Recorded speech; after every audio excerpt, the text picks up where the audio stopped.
Você pode abrir sua Bíblia? Salmo 51, verso 10. Vamos lá?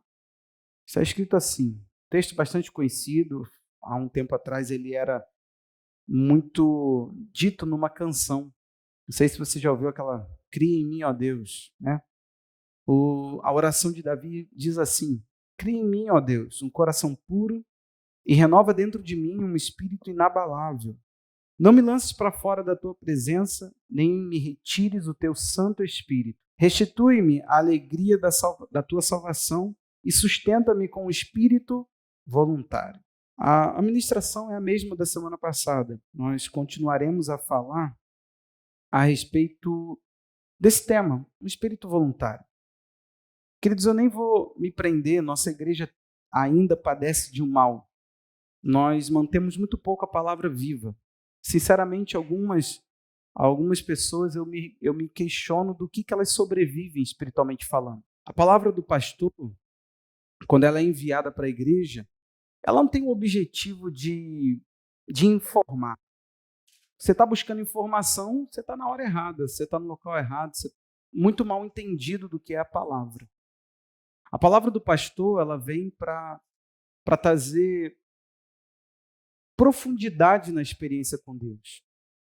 Então, ela não precisa ser entendida para ser transmitida. Não é uma informação de cabeça para cabeça. É uma informação de espírito para espírito. É vida.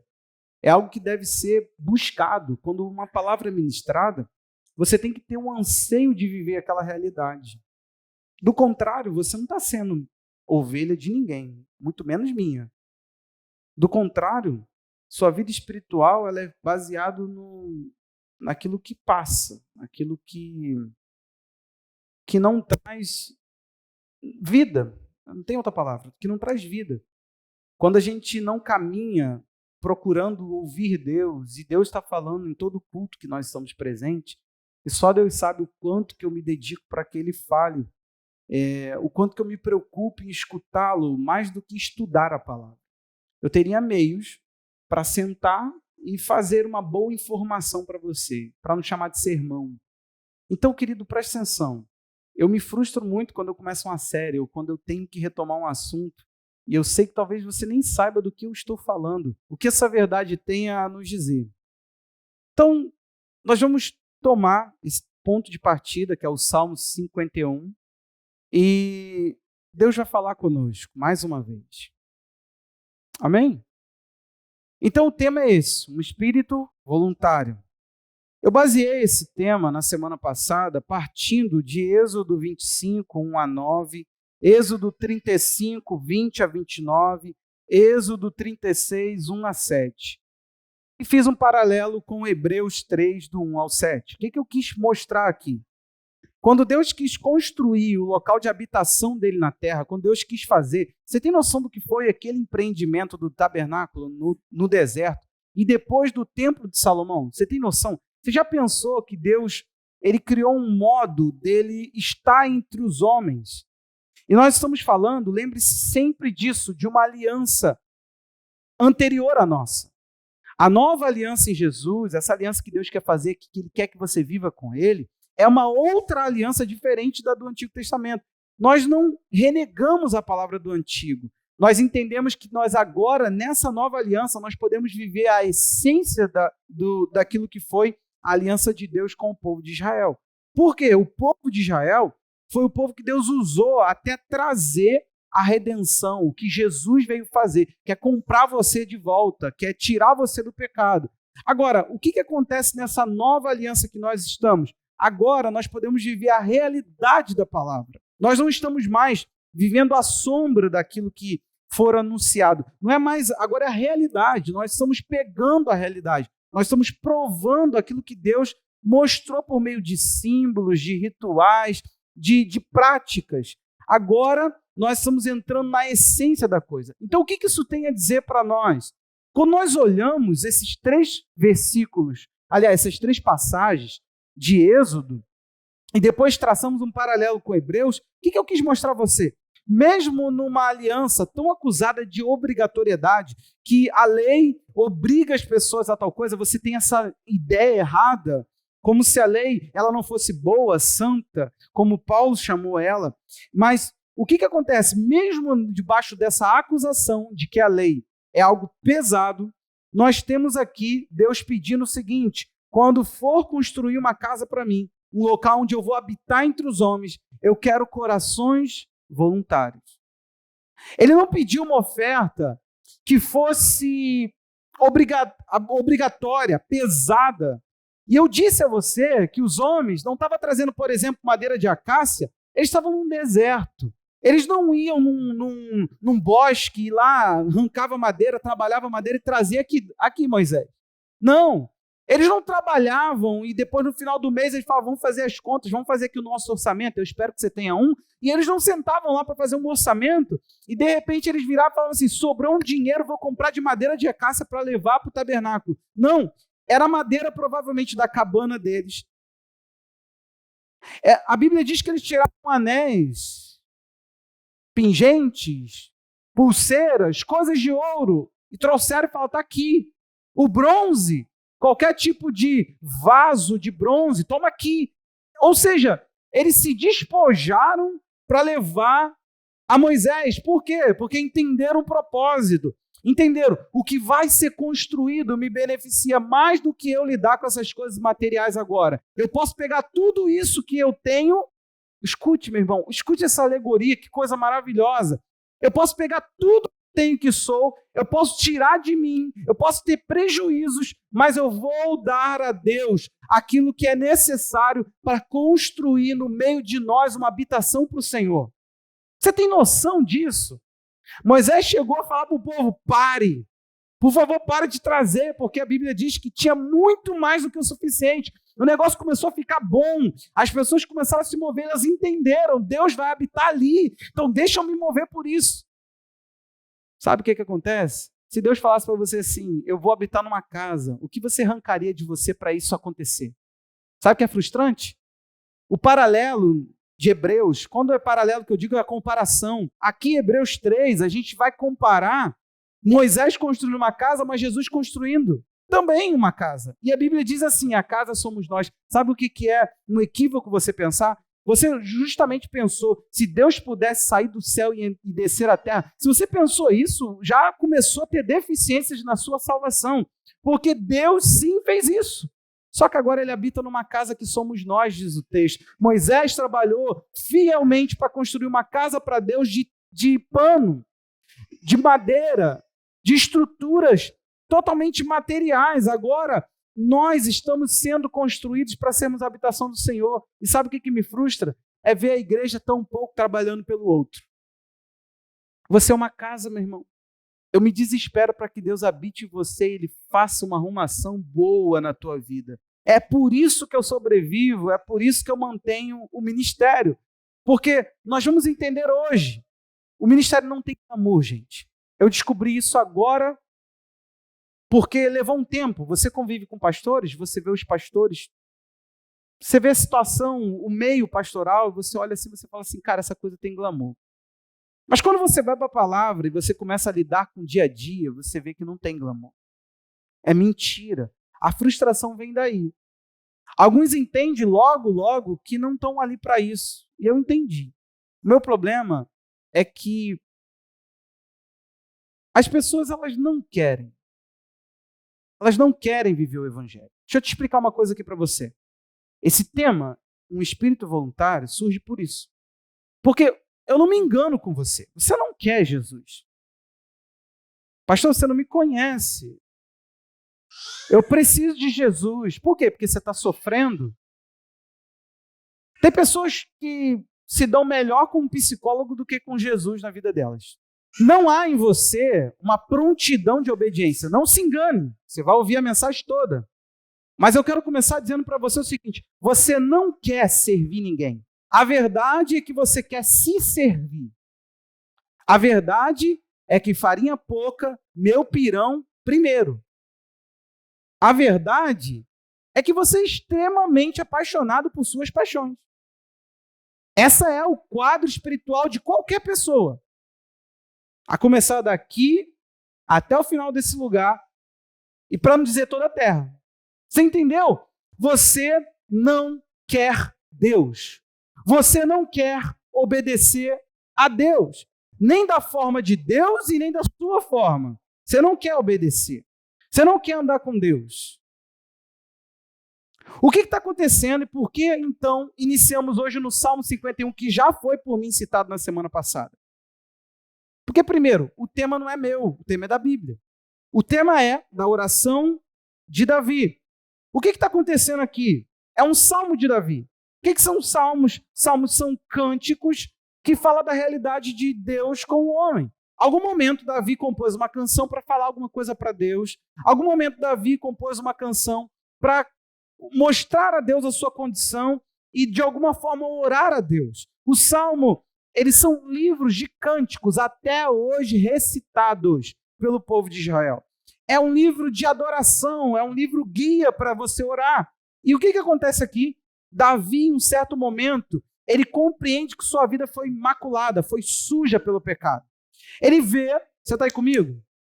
Ele vê que sua vida foi tocada pelo pecado e que a sujeira do pecado, ela causou alguns problemas que nós vimos aqui no texto. Nós só lemos do 10 ao 12. Mas, se você for ler todo o capítulo 51, ele vai começar a mostrar que uma pessoa em pecado, ela tem algumas coisas que vêm no pacote do pecado.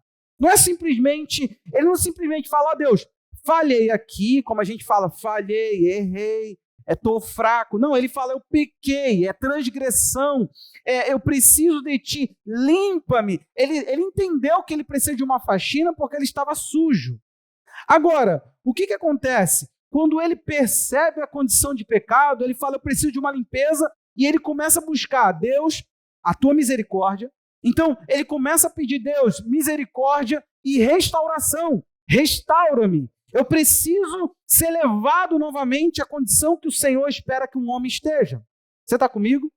Então, o que acontece? Ele começa a reconhecer que perdeu um coração puro, perdeu um espírito inabalável. Ele começa a entender que com isso ele poderia perder a presença do Espírito de Deus, porque ele entende que naquela aliança, ter o Espírito dentro de si é um privilégio.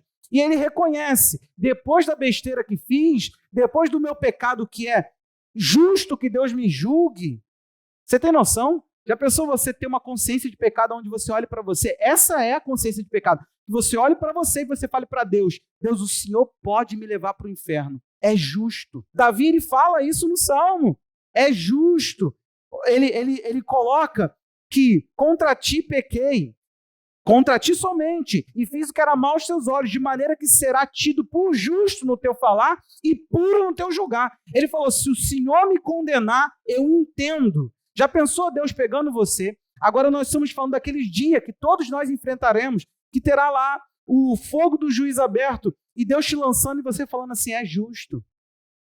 É consciência de pecado, é entendimento de que o pecado, ele não é um parque de diversões, ele não é um lugar de maravilhas, ele não é um lugar de leveza. Para quem esteve com Deus, o pecado é um lugar abominável, doído, penoso, é um lugar que nos causa arrepios, nojo. Nós temos a consciência de que aquilo pode trazer consequências para a nossa vida com Deus e a gente quer logo sair dali.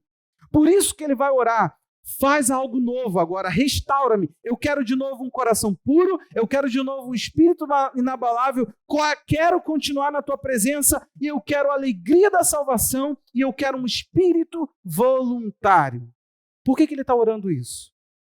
Ele entendeu um princípio que Paulo traz, quem vive na carne não agrada a Deus. Deixa eu te falar uma coisa aqui. Você tem tido uma inoperância do teu espírito para a obediência? Você não tem sentido desejo de nada de Deus? Você é líder, você não sente desejo de cuidar do estado das pessoas. Você não sente nenhuma inclinação para o jejum, para a oração, para a palavra. Provavelmente o pecado entrou em sua vida. Provavelmente o pecado entrou em sua vida. Aonde o pecado entra, é quebrado esse desejo pela obediência.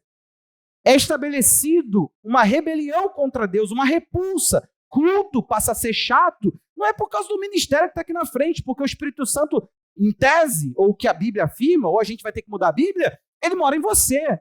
Então, pelo amor de Deus, que ritual, que culto é esse que você espera de alguém que vem aqui para frente? Você tem ou não tem o Espírito Santo? Ou que Bíblia é essa de plástico que a gente anda usando? Ah, pastor, eu não sinto vontade de crescer e tocar a vida das pessoas. Meu irmão, onde não há prontidão para obedecer, que é o espírito voluntário, é o espírito da prontidão, do estou aqui para fazer. Deus, eu quero mais. Aonde não há esse espírito queimando, provavelmente há a presença do pecado. Não se engane, você não está cansado, você não está sem tempo, você está sem vida de Deus. Pastor, eu posso orar, mas eu não quero vir na quinta. Pastor, eu posso ler a Bíblia, mas sei lá, eu pego para ler no telefone e me distraio. Por que o Instagram é mais interessante do que a Bíblia? É óbvio, houve uma quebra do espírito voluntário, houve uma quebra da pureza, houve uma quebra da alegria da salvação. Você não tem mais alegria. Você um dia se via como um pecador desesperado pela presença de Deus porque sabia que não queria voltar ao pecado. Agora, meu irmão, tu vem para a igreja, sei lá, a passeio. Como alguns falam, eu vou aparecer. Gente, eu ouço isso aqui muito, por incrível que pareça, eu vou aparecer. Então, se fosse assim, vai lá em casa tomar um café, eu vou aparecer.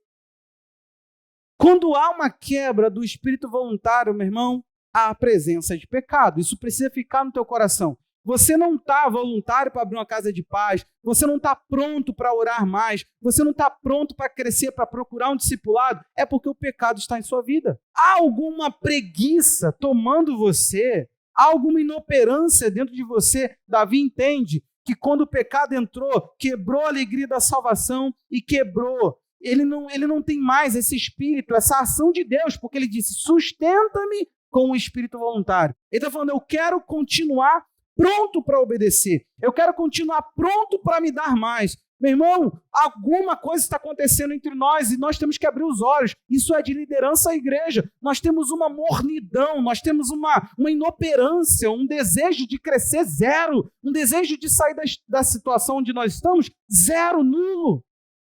Não há desespero, não há desajuste que vocês vêm e falam, pastor, precisamos tratar no discipulado. Eu estou sem vergonha, eu não tenho mais vontade de orar, pastor, me ajuda. Você está morrendo em silêncio. Davi abre a boca e fala, Deus, quebrou. Agora eu preciso de um renovo, de um coração puro, eu preciso de um espírito inabalável, eu preciso que o Senhor não tire a tua presença. Você tem noção do que é isso? Deus um dia irá nos julgar. Mas o que hoje nos livra de sermos prontos para o dia da ira, de sermos condenáveis, é a presença dele. E aí nós não buscamos aquilo que irá nos livrar da condenação. Você acha mesmo que chegar no próximo dia, naquele dia onde não tem mais solução, Deus irá olhar para você e falar assim, querido, eu sou bonzinho. Deus não é teu pai. Deus não é teu pai que prometeu uma mesada se você limpasse o quintal e você não limpou. E ele falou assim, tudo bem, filhão. Deus não é teu pai.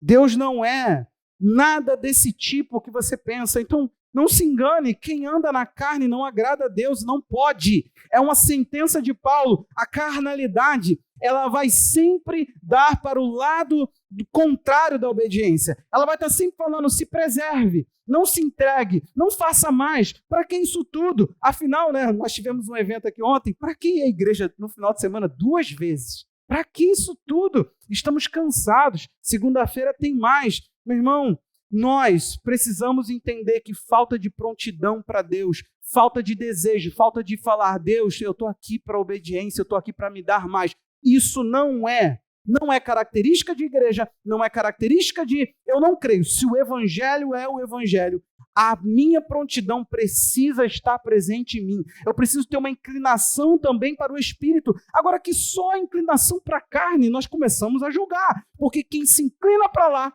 inclina para a morte. É o que o texto diz, é o que vocês aprendem aqui o tempo todo. A inclinação para a carne, ela não é um mero desvio, um erro, não, é uma sentença. Se inclinar para o espírito é vida, mas se inclinar para a morte, se inclinar para a carne é morte. Agora, uma pessoa carnal, perceba agora por que você não tem um desejo de levar a casa de paz, grupo pequeno, abrir um grupo de ensino. Por que você não tem desejo por nada disso? Deixa eu te explicar. Uma pessoa carnal, ela vive em prol de realizar seus desejos, apenas isso. E o que que faz? Com isso, ela espera ser servida, mas não tem prazer em servir. O que que acontece com uma pessoa carnal? Ela vive tentando sugar os outros para satisfação própria. A carne, ela é algo de você, olha aqui, que te prende num desejo de satisfazer isso. Então a carne é algo presente em você, é um apetite em você que fala, me dá, eu quero mais, me dê mais, eu quero mais, é o tempo todo, mais. Então, quando você anda na carne, vem cá, meu irmão, você acha mesmo que você vai estar preocupado que o filho do outro está em alguma situação? Você vai estar preocupado mesmo que o casamento do outro não parece muito bem? Tu fala, meu irmão, quer saber de uma coisa? Minha família está aqui, está bem. Eu tenho dinheiro na minha conta. Você acha mesmo que você vai estar preocupado em mudar o Brasil? Você acha mesmo que você vai estar preocupado com o futuro da nação? Você acha mesmo? Você ora por essa nação? Você faz alguma coisa por essa nação? Falar mal dela eu tenho certeza que você faz. O brasileiro só faz isso. Vai morar na Argentina, esse mês vai bater 100%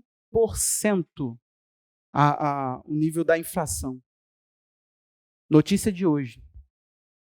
Já superou uma fase na história da Argentina que era a hiperinflação. Já superou a história. O hoje já superou aquele momento. Vai morar lá que é bom. O que a gente precisa fazer? Nós precisamos entender uma coisa clara hoje. Saímos daqui com uma coisa no coração. Não agora em servir a Cristo para si mesmo. Não há. Se você vai servir Jesus, você não espere glória. Você espere renúncia, você espere se dar mais. Sabe por quê? Sempre estaremos isentos de glória quando praticarmos o verdadeiro serviço cristão, pois ele é despojado da autoglorificação e é totalmente preenchido pela renúncia.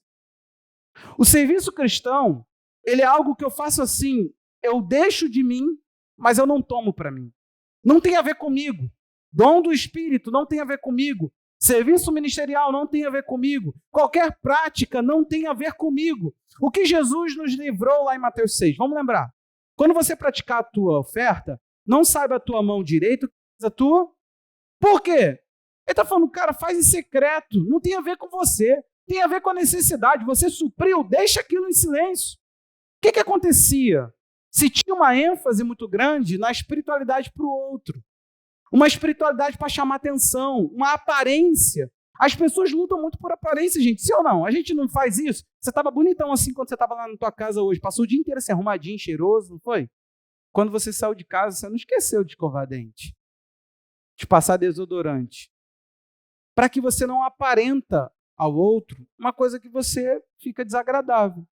Então nós vivemos em prol de fazer uma imagem. Agora, olha o que acontece. Por mais que a gente saiba que a aparência não deve ser algo que devemos buscar, e sim essência, sim por dentro, aqui ó, dentro. Nós precisamos ser por dentro. A gente faz o contrário. A gente pensa o que vão pensar de nós o tempo todo. Tu vai enlouquecer, cara. Tu vai ficar maluco.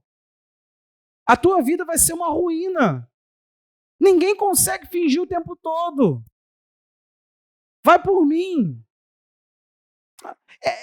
É uma energia desprendida para aparecer.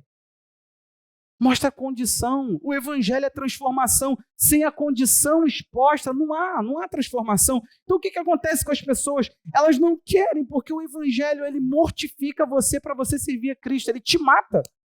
Tu acha que tu quer isso? Se a tua profissão te remunerasse pouco, mas você tivesse certeza, você não ficaria ali. A vida, ela está totalmente tomada pelo retorno. Tudo é retorno. Tem erro nisso? Não, você quer ganhar o tanto que você trabalha. O problema é que isso é transferível. Essa filosofia que pega aos poucos, aqui você não ganha nada. Então deixa eu te contar uma coisa que eu vejo entre nós.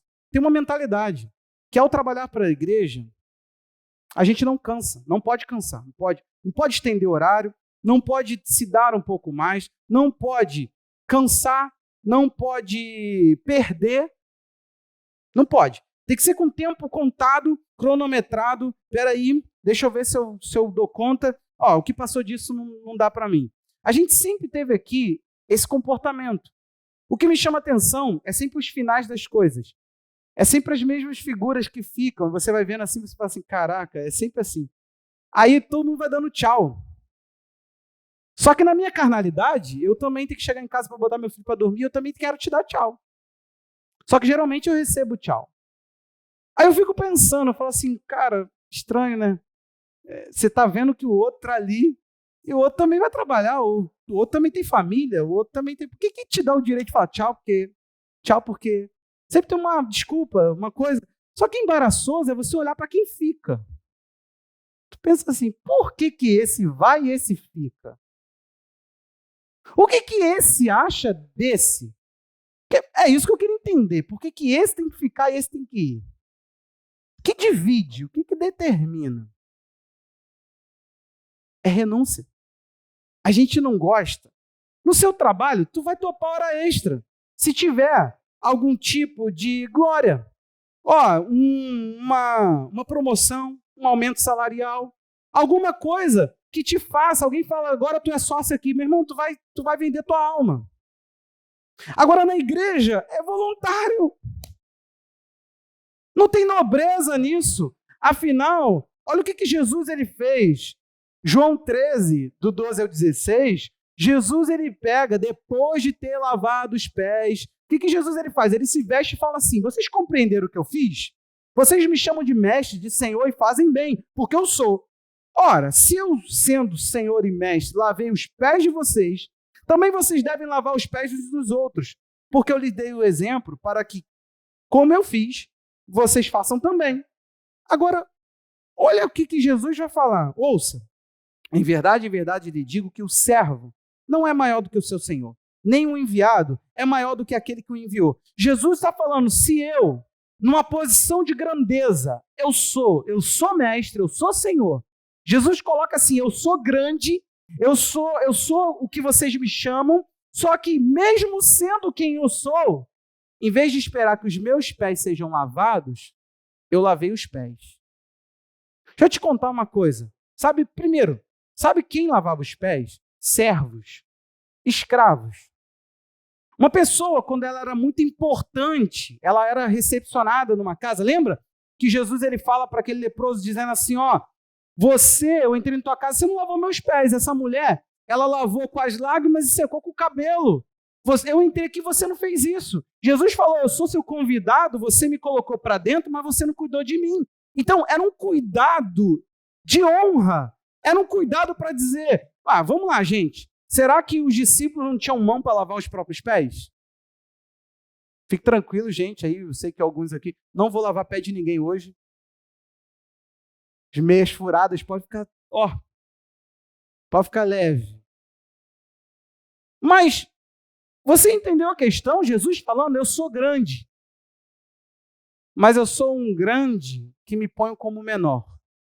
Se eu fiz isso, a pergunta é, se eu fiz isso, e vocês? É isso que ele colocou para os discípulos. Quem vocês são para olhar o grande que eu sou e descer ao nível mais baixo do que vocês? E agora vocês vão querer subir um nível mais alto do que o outro? Meu irmão, presta atenção. A humanidade, ela quer subjugar o outro. Você tem um desejo de ser maior do que as pessoas? Tem. É carnal isso. Não. A gente testa. Por que você não fica no final das coisas para que o irmão não fique ali? Você é maior do que ele. Você se pôs como maior. Você é melhor. Tem alguma coisa na sua mente que te destaca do seu irmão. Justificável ou não, você é melhor que o seu irmão. Alguma coisa diferenciou você. Acha aí.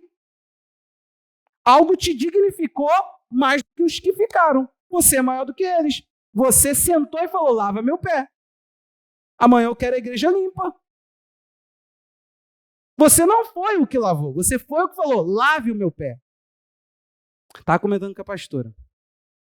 Eu recebi... A gente estava aqui todo mundo, né? Nós vimos que faltou um negócio aqui. 2 pessoas entraram em contato para me perguntar sobre o restante do que iria ser feito. Glória a Deus, porque já tem gente assim.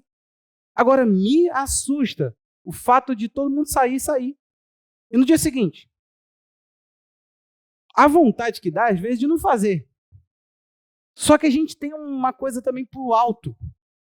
Não é só aqui, isso não é só beleza. Aí tu fica assim, cara, o que deu direito? O que deu direito? Eu quero entender o direito. Meu irmão, a tua secura me assusta, me assombra, e provavelmente você não abriu os olhos, mas eu quero lhe informar, o pecado entrou em sua vida, e isso te faz uma pessoa centrada em si, aonde suas necessidades vêm na frente. Você passou um sábado lindo, beleza, legal, e eu passei trabalhando junto com alguns irmãos, e alguns ainda trabalharam mais do que eu, porque eu tive que ir para casa correndo. Agora, vem cá, tudo bem, para lavar teu pé, mas tu lava o pé de quem? Quem te faz descer a um nível de serviçal, tirar suas vestes, falar, peraí, deixa eu me rebaixar aqui um pouco. Afinal de contas, não é à toa que Paulo chegou para os Filipenses e falou, considere o outro superior a si. Isso não é humano, isso não é carnal, isso não é a sua tendência. Você vai ter que procurar isso no Evangelho. Nós estamos o tempo todo procurando pessoas para nos servir, mas nós não estamos prontos a nos abdicar, abrir mão de si, para servir ao outro. Pelo amor de Deus, de uma vez por todas. Abra sua Bíblia em Mateus,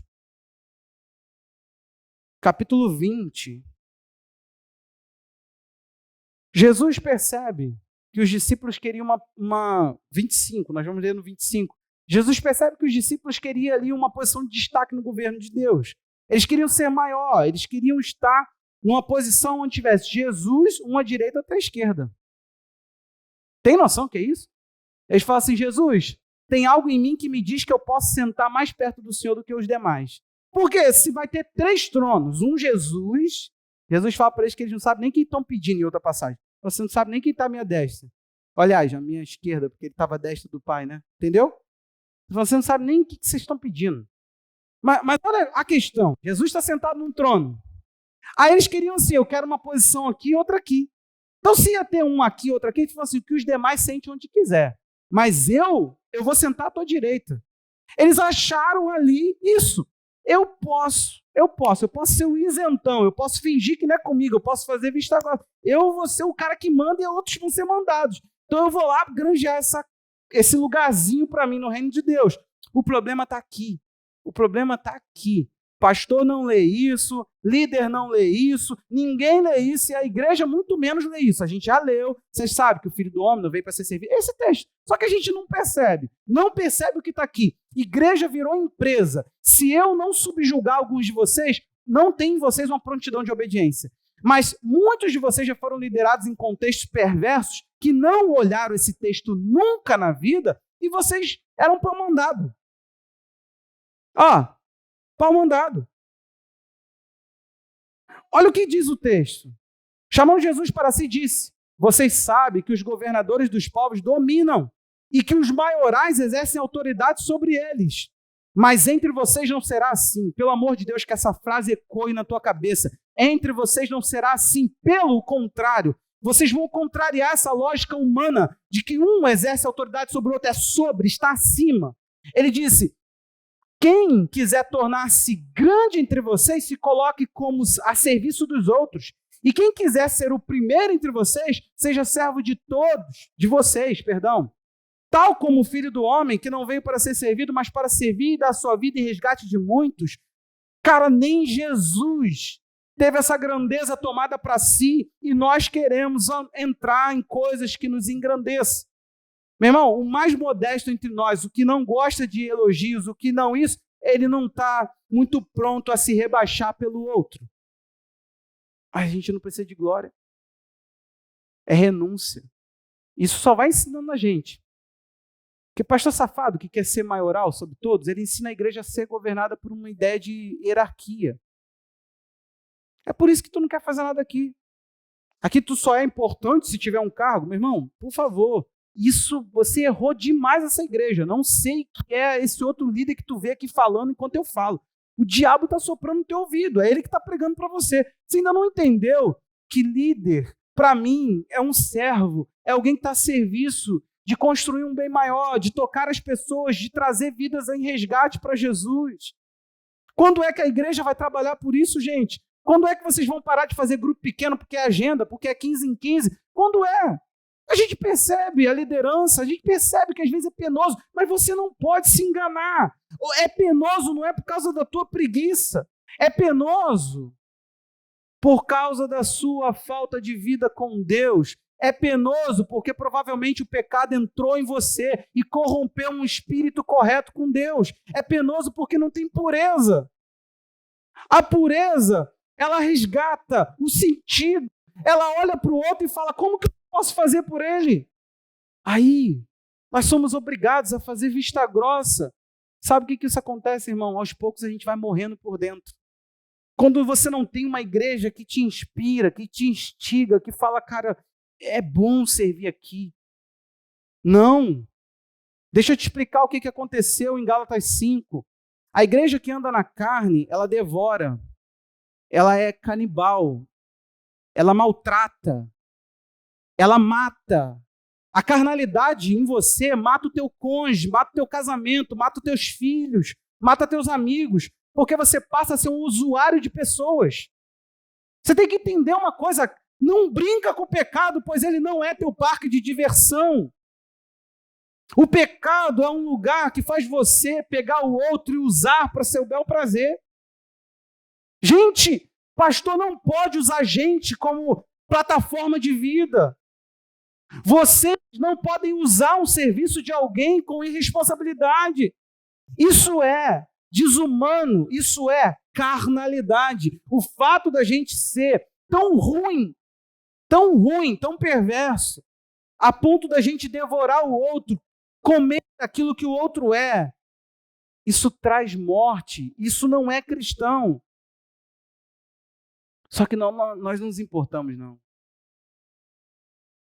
O ser humano, ele tem uma necessidade de ser pau-mandado. Tem necessidade de ser governado. Meu Deus do céu, Jesus nos fez seu sacerdócio real, nação santa, povo eleito, um povo que tem agora a autoridade de Cristo para ir, mas nós temos que ficar o tempo todo liberando uma palavra de que vai, e as pessoas não vão. Mas se houvesse recompensa, se houvesse estratégia, se houvesse gerência, se houvesse um domínio de liderança, que alguns até querem que eu tenha, tá? Entre nós, se houvesse aqui, e não é por incapacidade ou leitura, ou sei lá o que você acha que... Não! É o ato de pensar como Jesus, de olhar um Jesus que falava assim, eu deveria ser o mais importante aqui, mas mais importante é quem está enfermo e parar para bater papo com um e curar aquele um. E depois dizer, não precisa falar não, não precisa contar não. É o ato de parecer com Jesus e falar assim, eu vim só para isso. É entender o seu lugar, é entender que ele não foi chamado para ser famoso, é entender o seu lugar, é entender que essa religião, essa coisa que nós somos, ela está muito glamurosa, tem que tirar o glamour. E você, pelo amor de Deus, se você deseja algum cargo nessa igreja, para você ser visto, pelo amor de Deus, meu irmão, apaga primeiro, porque você não precisa ser visto. O que você menos precisa é de cargo, você precisa de servir. E se você for posto num lugar de liderança para ser mais um que vai ser chamado de líder e vai fazer nada pelas pessoas, para quê? É o meu desespero. O fato da gente não querer, eu vivo repetindo isso aqui e vou falar novamente, o fato da gente não querer um cardiologista não faz a gente pensar que tem que abolir os cardiologistas. O fato de vocês não procurarem discipulado não faz eu estar à toa. Mas ainda assim, não é inspirador servir aqui. Eu queria que vocês soubessem disso. A motivação é Cristo. Só Ele. Não há alegria. Não. A gente escuta coisas assim no meio de vocês que eu queria poder falar. Falar assim, fulano falou que tal. Deixa eu explicar uma coisa a vocês. Eu queria poder citar assim. E não é, claro, não é nenhuma indireta. Eu só estou dizendo o seguinte. Vocês acham que fazer alguma coisa é fazer muito por essa igreja? Quem aqui, levanta a mão, por favor, está trabalhando para abrir uma casa de paz? Trabalhando de verdade, por favor. Você pensou, tem um lugar que eu queria fazer. Não, isso não é trabalhar. Quem aqui está trabalhando para abrir uma casa de paz? Levanta a mão, por favor. Levanta a mão. Nós vamos crescer, cara, vamos avançar. Ninguém vai me deter. Mas por que na época, o que aconteceu na época da casa de paz, que a gente falou, vai, abre casa de paz, eu vi tanta coisa, tanta... pá. Por que quando tirou o cabresto, quando tirou a rédea da mão de um homem, você... Gente, a gente não precisa disso. Isso não é evangelho, isso não é evangelho. Tudo precisa de ordem, tudo precisa da ordem do líder maior. Isso não é evangelho, meu Deus do céu. O líder estimula, o líder dá exemplo, o líder dá modelo, mas o líder não é teu Espírito Santo que fica te guiando o tempo todo. Eu te garanto, pode ter certeza, a tua preguiça não te deixa pensar no outro.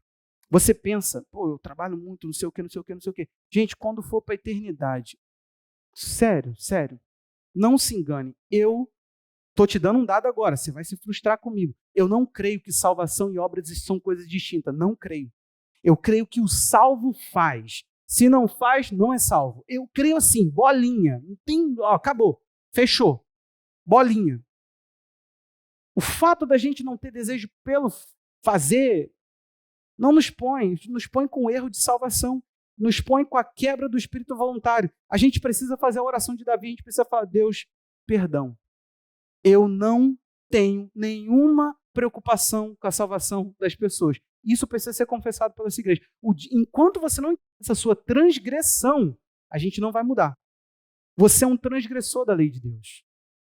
Você vê o mundo em trevas, fala de política, fala de futebol, fala de um bocado de coisa, e dá um monte de pitaco e reclama do Brasil. Não ora por ele, não se move pelos brasileiros, não fala, eu vou abrir casas de paz porque eu preciso de transformação, eu preciso de ver coisas acontecendo, eu preciso de ver gente sendo tocada. E depois a gente pergunta, eu não aceito mais aqui eu não aceito essa história de por que a igreja não cresce, por que o pastor não faz. Gente, eu não sou, não é esse o meu lugar. Os maiorais lá fora governam sobre todos. Não será assim entre vocês. Eu estou fazendo o meu serviço.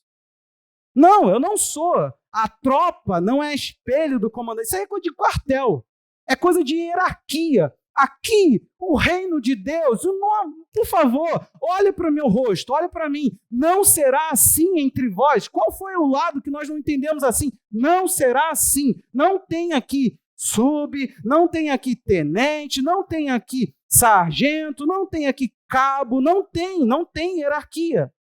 Não é assim entre nós. Jesus falou, não é assim, mas eu ouço vários lugares que a igreja, ela é espelho do seu pastor, pererê, parará, pererê, pererê. Não vejo isso na palavra. Eu não acho que Judas pareça com Jesus. Alguém aqui acha? Pedro. E muitos deles não pareciam com Jesus. Então não é possível que o meu rei me ensinou a viver um reino do qual nem ele deu conta. Ou seja, ele não fez de sua tropa seu espelho. Gente, a gente está muito longe de entender coisas básicas do Evangelho. Você não é meu espelho. Você é espelho da tua busca, Deus. O que você espelha é a glória dele que te transforma. Se você não está diante dessa glória, você não é transformado. Isso sim, você é um espelho. O que me preocupa é o tanto que a gente fala de relacionamento e a gente não anda nele. Relacionamento com Deus. Esse espelho, sim. Esse é um lado que me preocupa. Do contrário, Paulo nunca falou. Paulo falou, conceda modelo. Seja modelo dos fiéis. Seja modelo. Aí vai lá, o cara é modelo para tantas igrejas. Tu vê um monte de igreja que não espelhava o modelo. Então, mas só hoje, nos dias de hoje, que a igreja virou um negócio, que ela virou uma empresa, e agora nós temos que falar coisas, visão, propósito. Eu vou retomar o sermão, não sei se você lembra, mas vou falar a mesma coisa da semana passada. O meu número 1 é o prazer de participar. Você está ouvindo isso como uma primeira vez, eu tenho certeza disso. O prazer de falar, eu sou parte de algo. Quando a quebra do espírito voluntário vem, a gente não tem prazer de ser parte. Você não tem prazer de olhar o feito e falar assim, cara, Deus está descendo naquela cabana. Mas a madeira de acácia que está lá sustentando era da minha. Os bronzes que usam lá vieram da minha panela, da minha cozinha.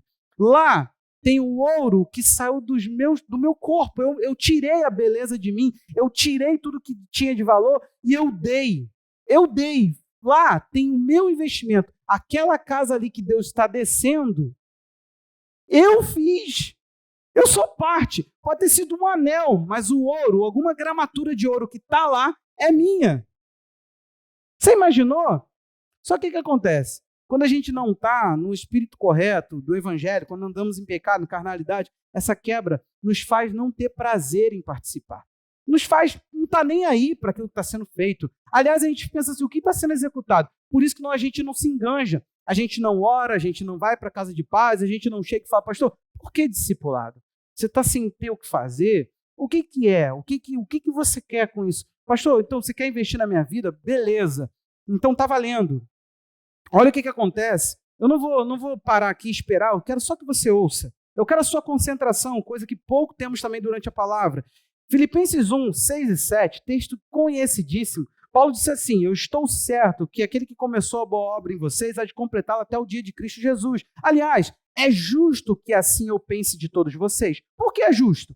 Ele diz, porque os trago no coração. O que é que Paulo trazia? Que lembrança é essa que tomava o apóstolo Paulo de alegria?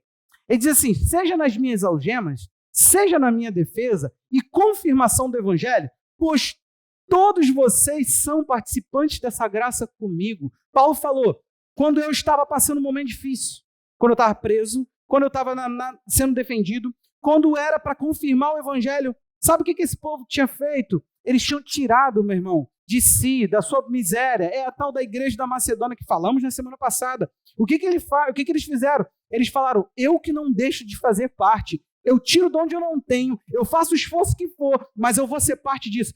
Minha igreja está orando, o que ela quer? Ela quer de uma vez por todas responder a Deus, ela quer de uma vez por todas sair da condição vergonhosa, de falta de presença de Deus, falta de batismo no Espírito Santo, de falta de dons do Espírito, de falta de serviço cristão de qualidade. A minha igreja está orando porque ela precisa da unção de Deus, porque Cristo está voltando. Então eu vou lá. Eu sou parte, o meu clamor vai estar lá na igreja. Vai ter alguns entre nós que vai falar assim, não dá para trazer ministério de intercessão, não. A gente bota aí um grupo para orar. Alguém lava meu pé?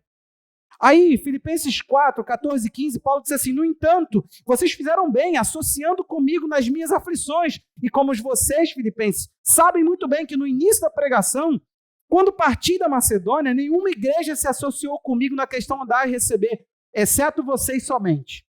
Engraçado, essa igreja não é o espelho do líder, né? Paulo, ele recordou as palavras do Senhor Jesus. Mais bem-aventurado é dar do que receber. E essas igrejas não espelharam o exemplo do Paulo? Como pode? Ou Paulo era miserento, apegado? Meu irmão, de uma vez por todas, ou a gente enxerga a Bíblia, ou eu entendo a inteligência do Espírito que hoje foi me concedida, ou eu ando por ela, ou eu enlouqueço com esse monte de pastor falando que isso aqui fui eu que fiz. Esse filho feio não tem pai, não sou eu. Paulo disse, vocês estão juntos, associados. Cara, se Paulo estava se lascando, ele fala, de forma alguma, eu estou junto com ele.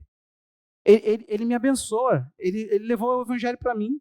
Como que eu não estou junto? O que ele está fazendo? Está pregando aonde? Sabe o que esse povo fez, gente? Paulo estava no meio de uma igreja que tinha dinheiro, condição de mantê-lo. Eles não queriam. Não quiseram manter Paulo. Esse povo pegou da miséria e falou assim, fica tranquilo. A gente faz, Paulo. A gente entendeu o que você veio fazer aqui entre nós. Como que a gente não vai participar para que isso aconteça em outro lugar? Você entendeu? Paulo está lá. E eles estão falando, eu faço parte do que Paulo está fazendo. Paulo falou, vocês são participantes da graça comigo. Gente, quantos aqui estão associados à situação da nossa igreja? Aquilo que nós estamos fazendo? Tem gente falando, não é comigo. Não é comigo. Não é comigo. Lei do esforço mínimo. Não, suar não. Suar não. Não posso. Eu durmo cedo. Não posso. Não posso, eu estou cansado, não posso, não tenho tempo. Não posso nada, não posso. Eu posso postar meme, posso fazer de tudo. Discipulado não dá tempo, não dá. Você não sabe da minha vida, pastor. Eu não tenho nem tempo para fazer uma chamada de vídeo pelo WhatsApp para fazer discipulado. Não dá. Eu estou tomado até a cabeça, assim. Eu não faço mais nada da minha vida. Eu só trabalho, não vejo jornal, não faço nada. Por isso eu não leio Bíblia, por isso eu não busco Deus, por isso eu sou fraco na minha fé. Porque eu não tenho tempo. Eu não vou no meu grupo pequeno, é porque eu não tenho tempo. Gente, será que as pessoas vão começar a notar quando? Que o que nos falta é de fato viver o que tem que ser vivido. Aí você vai ver Paulo falando que esses homens tiraram da miséria deles e deram. Depois Paulo vai dizer o seguinte, não pode ser movido por necessidade. Então presta atenção, pastor nenhum deve choramingar. Ouve por favor. O texto de 2 Coríntios 9, 7 vai dizer que cada um contribua com o que tiver proposto no coração. Não por tristeza, nem por necessidade, porque Deus ama quem dá com alegria. O que Paulo quis dizer com isso? Baseado no exemplo dessa igreja que lemos, do Filipenses. Ele falou, não pode ser assim, o pastor não pode virar e falar assim, irmãos, eu não estou dormindo. Irmãos, essa igreja precisa pagar as dívidas. Quando eu falo para vocês, R$1.800 foi o vidro, é para vocês saberem que tem custo, é diferente. Eu não peço mais nada, nem sei, você dá mais, você dá dízimo? Sei. Deveria, mas não sei. Como que a tua igreja, assim, eu ainda não, na Bíblia eu não li isso, eu li que é por contribuição. Eu não li na Bíblia e tem que ser contribuição por generosidade. Não pode ser contribuição baseado no cabresto, não pode. Não pode ser o pastor gafanhoto que te pastoreia. O gafanhoto está vindo atrás de tu, ele vai entrar na tua casa, vai dar uma dentada nos teus... não pode ser por maldição, não pode ser por... Não pode ser assim, só é líder aqui quem faz isso. Porque se você não tem um coração para fazer aquilo e você faz depois de se tornar líder, você só é um pau mandado. Você nunca é uma pessoa livre, você é mais um carnal. Você precisa de cabresto. Quando tinha o governo da carne, a gente precisava da lei. Que a lei dizia não, é só ordem, não. Quando veio a nova aliança, Deus não nos deu uma lei, Ele nos deu o espírito de vida em Cristo Jesus, nos livrou da lei do pecado e da morte. Ele nos deu uma essência. Se você não possui essa essência, busque, você não é salvo. Pastor, eu não tenho em mim nenhuma inclinação, eu não sinto dor ao ouvir a palavra, eu não sinto nenhum incômodo. Isso entra aqui e sai aqui tranquilamente, eu fico em paz com o que eu estou ouvindo aí. Tu tem problema. Tu tem muito problema. É um estado, a Bíblia chama isso de iniquidade. Você já não faz o pecado já te faz. Você já está no automático, já é você o pecado. O pecado já... Porque eu não sei se você sabe, e já pregou aqui também. O pecado é um senhor. Quando ele se é senhora de nós, ele toma um lugar, e hoje você fala que pratica o pecado. Amanhã o pecado te pratica. Amanhã o pecado está em você, fazendo o que ele quer. Já não é mais eu que faço, mas o pecado que vive em mim, esse que faz. Paulo repetiu isso 2 vezes em Romanos 7, e vocês já estão careca e cabeludo sabendo disso aí.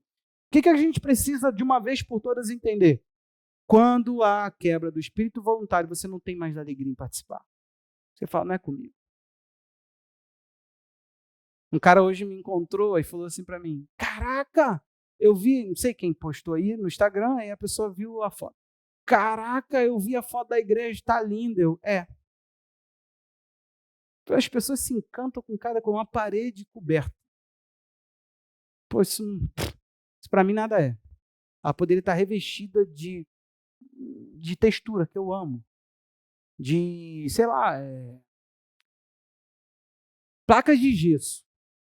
Acho lindo. Para mim é continuar a mesma coisa. O ambiente a gente faz para ficar confortável, para ficar bom.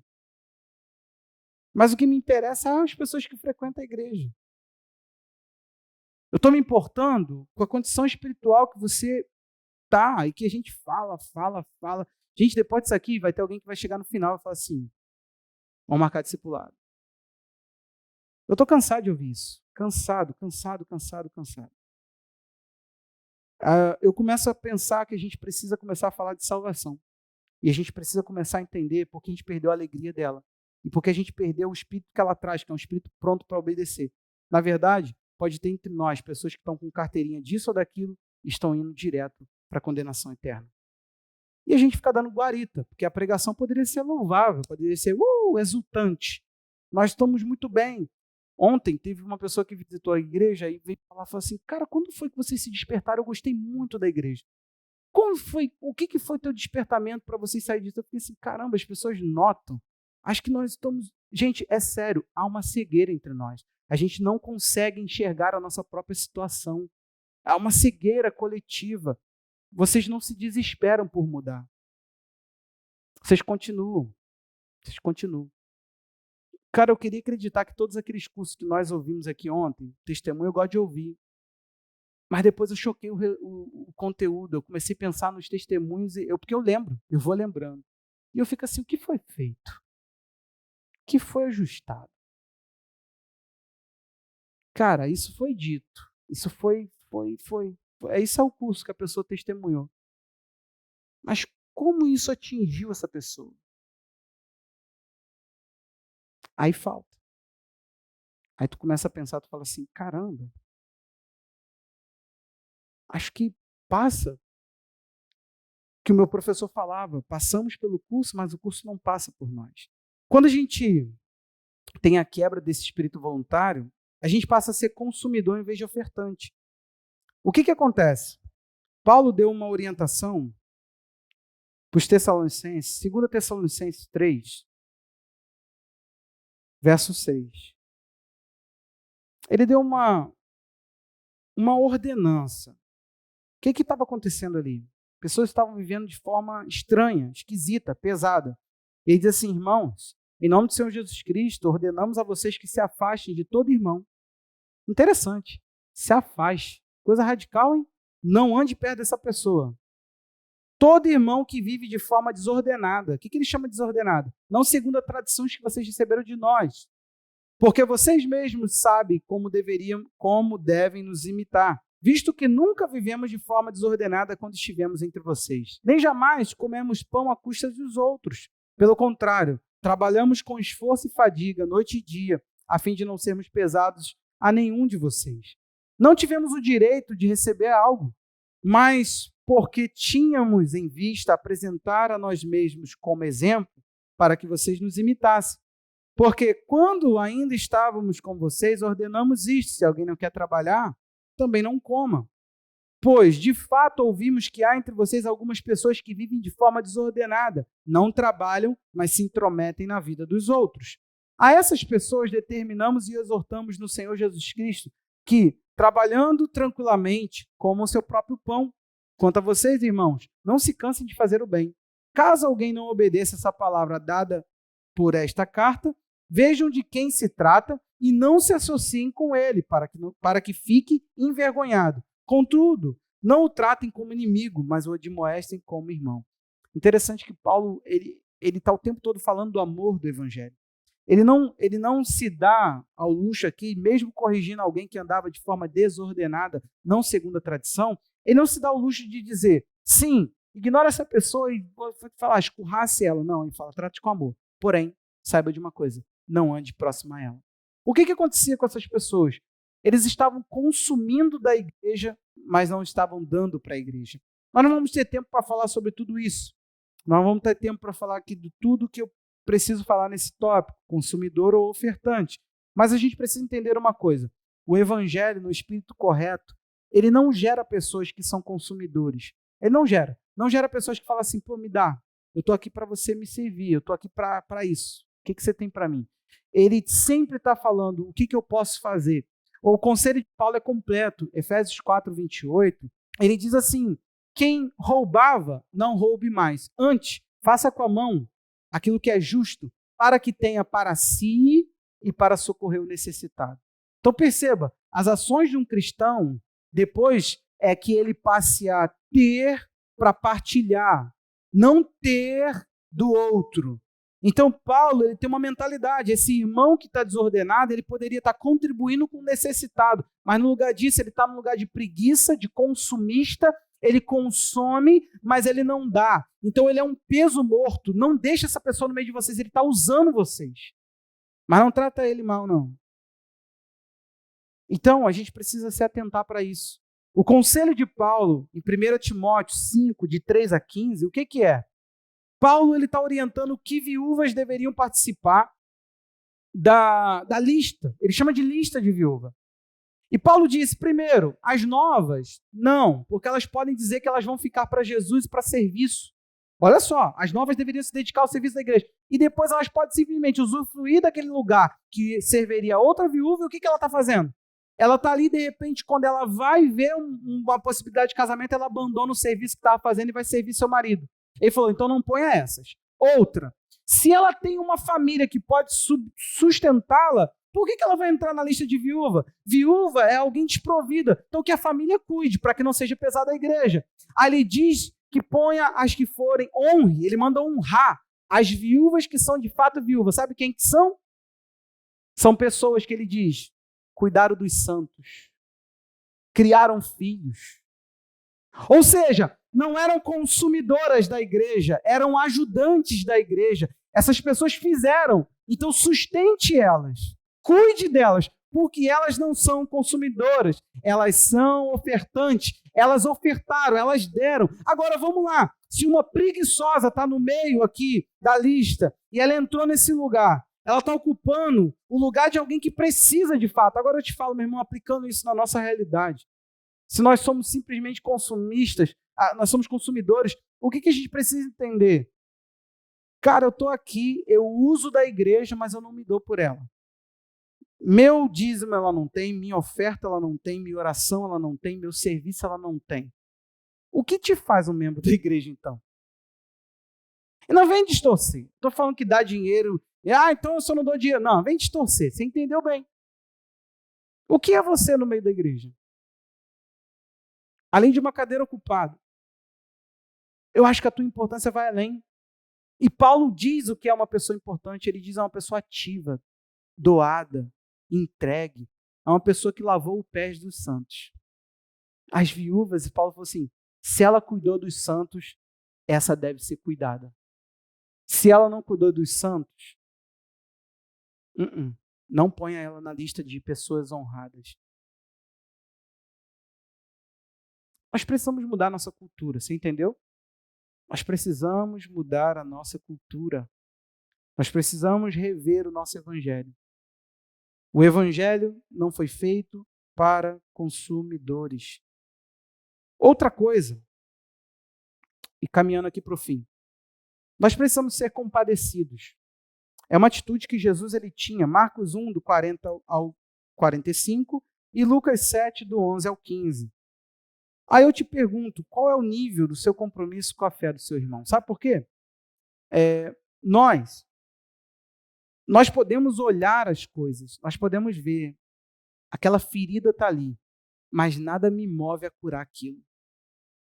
Conta uma história, eu não sei se é fato, que uma repórter estava entrevistando a Madre Teresa. Aí chegaram para ela e falaram assim, o que te faz? Ela estava cuidando de uma ferida de um rapaz lá, de um homem, e aquela ferida estava ruim. Pensa num negócio nojento. Então a repórter foi sincera. Ela falou assim, o que te faz fazer isso que a gente viu você fazendo?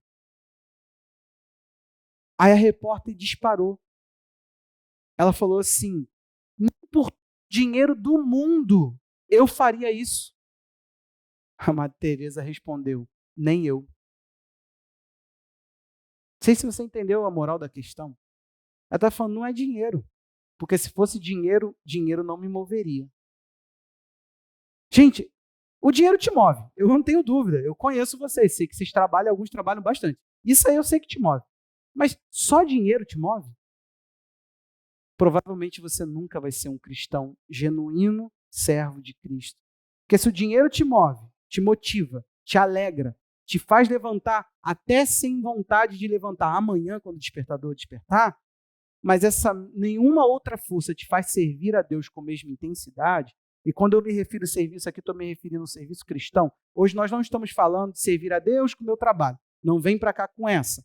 Se a balança está pesada só para um ângulo, a gente tem que começar a suspeitar. Então, quando nós damos 0 para Deus e muito para esse mundo, provavelmente nós não estamos servindo a Deus com o meu trabalho, eu estou me servindo com o meu trabalho. O meu trabalho precisa de mim porque eu preciso dele para alcançar meus anseios. Beleza, mas o outro é o outro, deixa o outro aí. Cada um com a sua guerra. Não é assim. Não é assim. O Espírito do Evangelho diz, cada um leve o seu fardo. Aí depois ele vira e fala assim, ajude uns aos outros com seus fardos. Paulo ensina isso lá em Gálatas 6, dizendo, sim, cada um é responsável por aquilo que carrega, mas quando ele está carregando, ajude-o. Poucos sabem. O Senhor Jesus, quando estava indo carregar a sua cruz, um dado momento ele tombou. Ele sentiu peso. E um homem estava passando. Ele foi obrigado. Mas Jesus precisou de ajuda para carregar a cruz. Cara, eu acho que a tua falta de tempo ia passar e falar assim, caramba, tá ruim pro lado do homem aí, o que ele deve ter aprontado? Eu não tenho nada a ver com isso. Mas se você tivesse lá, você ia ser obrigado. E se você tivesse em outra igreja também, você sempre levou o fardo de forma obrigada. Sabe por quê? Nós gostamos de ser pau-mandado. Nós gostamos de participar de algo que nos eleve. O evangelho não é tão interessante, eu descobri isso. A gente tem que descobrir uma missão dentro da Bíblia que faça as pessoas serem cativadas. Empresa, isso é empresa, gente. Vocês querem descer esse nível mesmo? Ou vocês querem andar no poder do evangelho? Sabe por quê? O poder do evangelho faz a gente não dormir com a circunstância do outro. Faz eu me inquietar. Olhe comigo, por favor, 1 Tessalonicenses, para terminarmos. Nós vamos ler 1 Tessalonicenses capítulo 3, verso 1. Paulo fala isso. E, meu irmão, se isso não for, se isso não entrar em nós, líderes, se isso não entrar em nós, todas as pessoas que lideram em qualquer área e servem em qualquer área, eu não sei mais. Olha o que diz. Por isso, não podendo mais esperar, achamos por bem ficar sozinhos em Atena. Não podendo esperar o quê? Olha o texto para você entender o que estava acontecendo com Paulo. Paulo se tomou numa ansiedade. Paulo estava inquieto com alguma coisa. Vamos ver no texto o que é. E enviar o nosso irmão Timóteo, ministro de Deus no Evangelho de Jesus Cristo, para fortalecer e animá-los na fé, a fim de que ninguém se inquiete com essas tribulações, porque vocês mesmos sabem que fomos designados para isto. Pois, quando ainda estávamos com vocês, predissemos que íamos passar por aflições, o que de fato aconteceu e é do conhecimento de vocês.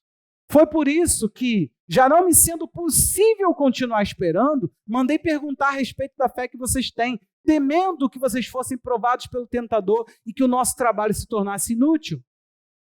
Agora, porém, com o regresso de Timóteo, vindo do meio de vocês, trazendo-nos boas notícias a respeito da fé e do amor que vocês têm, e ainda de que sempre guardam grata lembrança de nós, desejamos muito nos ver, como, aliás, também nós temos a vontade de ver vocês.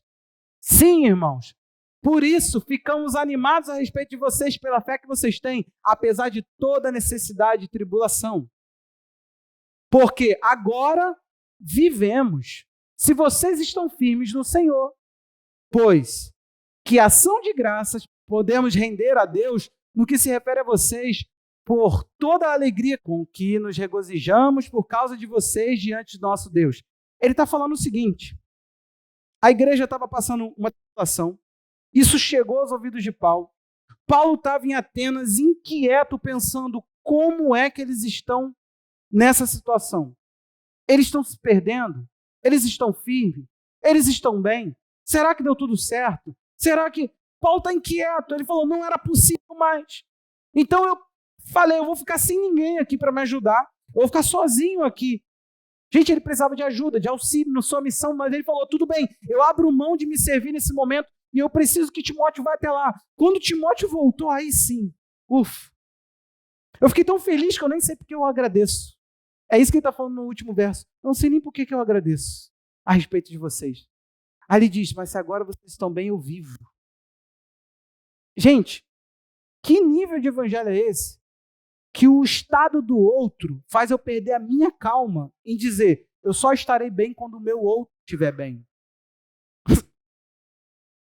Isso é o evangelho. Eu não sei se isso é o que você quer viver, eu tenho noção que não. Eu já te falei no início, você não quer viver isso. Você quer viver o seu bem-estar. Seu coração tem que estar com a Lucília. A gente passou aqui várias crianças, o Léo e a Mayra. Seu coração tem que estar com eles. Quando você é um pai, você tem que olhar para os seus filhos e falar, caramba, tem alguém sofrendo agora alguma situação. Seu coração tem que estar com o seu irmão. A tribulação dele tem que te atribular. É verdade isso? A gente tem um costume, gente, de fazer o básico e se livrar do peso. Nossa igreja faz isso. A gente fala, opa, toma aí, acabou. Ei, Acabou. A gente se desobriga e depois a gente esquece da essência. Se eu falar para vocês assim, depois dessa palavra, então, temos que pintar para voltar com o Ministério Infantil. Você, aleluia, Ministério Infantil, Se eu calar, a gente vai calar. Os pais das crianças, por causa que alguém tem que lavar os pés deles, vão virar e vão falar assim, e o Ministério Infantil? Vem pintar comigo. Você, mais eu, que é pai, se a gente vier pintar, a gente pinta. Olha que coisa interessante, se a gente pintar, inicia. A tinta está aí, a massa está aí, está tudo aí. Só que o lavador de pés, essa semana, eu vou precisar lavar um pouquinho meu pé. Você entendeu como é que o consumidor pensa? O consumidor está assim, quando volta, quando isso, quando aquilo, quando isso. Por que não está cheio? Por que não cresce? Por que não? Por que não? Por que o ministério tem que tocar? Eu não sei nem o nome, pois aquele negócio que fica no fundo, fica a bateria. Não. Porque eu não tenho voluntário para aprender instrumento e tocar. Simples assim, por isso. Gente, não tem lugar para servo. Não tem lugar para servir. Todo lugar de serviço tem que ser preenchido. Eu agradeço a Deus pela vida de muitos de vocês, mas quero honrar uma pessoa. Eu agradeço a Deus muito pela vida do Túlio. Ontem, talvez ele nem saiba, eu liguei o som. Eu olhei a hora, imaginei, o Túlio ficou aqui por minha causa junto com o Diogo. Agradeço a Deus muito pela vida do Diogo. Foi se o Túlio e o Diogo vieram me ajudar e se prejudicaram, o Túlio falou, pastor, eu saí daqui às 6. Que hora que estava marcado para chegar aqui ontem, gente? Que hora que você chegou? Então, estava marcado para chegar aqui às 6. Mas você deve ter tido muito motivo, alguém veio lavar os pés, enfim, tinha alguém aqui com bacia na mão. Aí, o que aconteceu? Eu cheguei aqui e olhei e pensei, se ele está em casa, porque provavelmente saiu daqui tarde, eu nem entrei em contato em nada. Falei, está na hora de fazer alguma coisa por quem fez. Porque quando ele chegar aqui ainda ter que ligar o som, é um absurdo. Fui ele quietinho e fiz. Não estou chamando atenção para mim, não tenho essa necessidade. Quinta foi eu que liguei o som.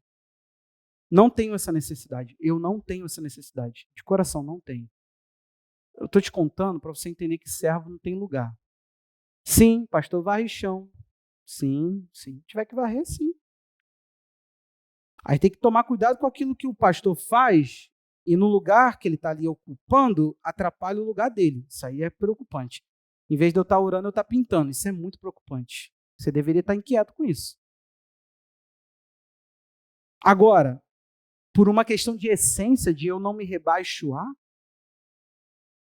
Jesus, a frase dele tem que estar na nossa cabeça. Se eu sou Senhor e faço isso, está implícito. Quem dirá vocês que são servos? Meu irmão, por favor, desça do lugar de importância. Você não é tão importante assim. Não me importa. Você precisa ser o servo de alguém. Você precisa lavar pé. Você precisa deixar de servir a você mesmo. Você precisa deixar de ser egocêntrico.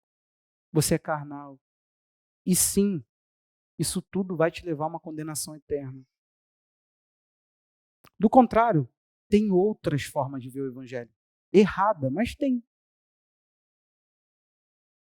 Aqui é essa cultura que eu quero. É uma cultura que não olha nada, que não mede serviço.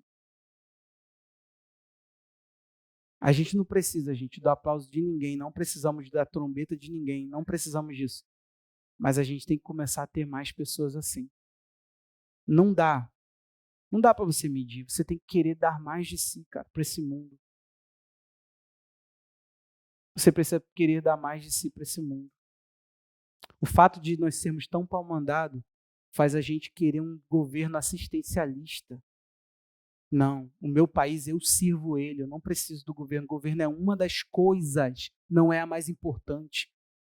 Infelizmente, nós fazemos parte de um modelo horrível de democracia, onde você compra fidelidade, você não serve. As pessoas estabelecem quem está lá para causa de alimento, por causa de... Aqui, ó, tá aqui, ó. Não tem nobreza. Nosso país não tem nobreza. E não é possível que a igreja vai se vender a mais isso. Política não é a coisa que define a nossa vida, gente. Está fora, está muito longe disso. A igreja, para mim, é o órgão mais importante que Jesus estabeleceu na terra. E depois vem as outras coisas. Jesus não falou, o presidente ore por você. Ele falou, para eu orar pelo presidente. Então, desculpa, na ordem de autoridade, para interceder, ele colocou a gente. Você entendeu a questão aí, irmão? Você entendeu que você é importante para essa igreja, você é importante para o teu irmão? Você entendeu que a causa dele não pode ser o motivo do teu, tem que ser o seu desespero. Você tem que olhar e falar, eu sou parte dessa tribulação. Enquanto ele chora, eu choro junto.